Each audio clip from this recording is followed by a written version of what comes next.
दोस्तों, झारखंड में डीजीपी विवाद के मामले में हेमंत सोरेन सरकार के हाथ में योगी आदित्यनाथ का हथियार।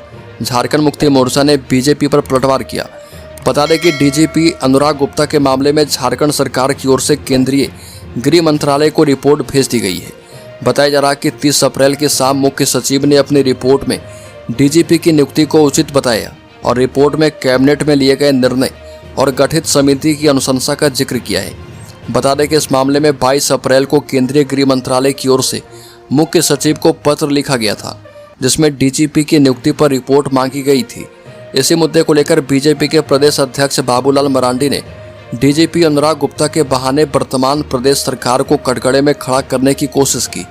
बीजेपी प्रदेश अध्यक्ष बाबूलाल मरांडी ने कहा कि प्रदेश में आईपीएस अफसरों की कमी नहीं, लेकिन सरकार नियमों को ताक पर रखने का काम कर रही है, खास तौर से तब जब केंद्र सरकार ने इसे लेकर पत्राचार भी किया है और डीजीपी अनुराग गुप्ता के सेवानिवृत्ति की जानकारी भी साझा करते हुए अवगत करवाया गया है।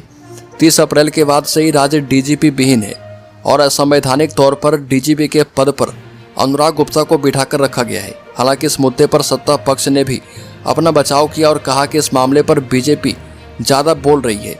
सत्ता पक्ष का कहना है कि राज्य सरकार के द्वारा पूर्व में भी डीजीपी की बहाली प्रक्रिया को लेकर कैबिनेट में प्रस्ताव पारित किया गया था। 3 सदस्यीय टीम भी बनाई गई थी और उसी के आधार पर डीजीपी का चयन किया गया है। मामले पर सत्ता पक्ष का कहना है कि झारखंड सरकार ने डीजीपी की नियुक्ति के लिए उपयुक्त उम्मीदवारों का चयन करने के लिए 3 सदस्यीय समिति बनाई है, जिसमें गृह विभाग के अधिकारी और रिटायर्ड जज भी शामिल हैं। इसी के आधार पर वैधानिक तौर पर डीजीपी को नियुक्त किया गया है। वहीं इस मुद्दे को लेकर पत्राचार के माध्यम से केंद्र को भी अवगत करवाया गया।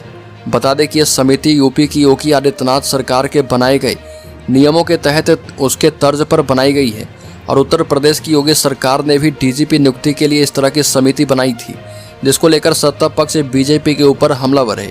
सत्ता पक्ष का तर्क ये है कि आखिर बीजेपी एक प्रदेश में उसी नियम को समर्थन करती है और जब झारखंड में यूपी की तरह ही हमने फैसले किए तो इसका विरोध किया जाता है और ये दोहरा मानदंड है। तो दोस्तों, इस खबर में इतना ही। झारखंड से संबंधित हर एक न्यूज़ को पाते रहने के लिए सब्सक्राइब करें और बेल आइकॉन जरूर दबा दें।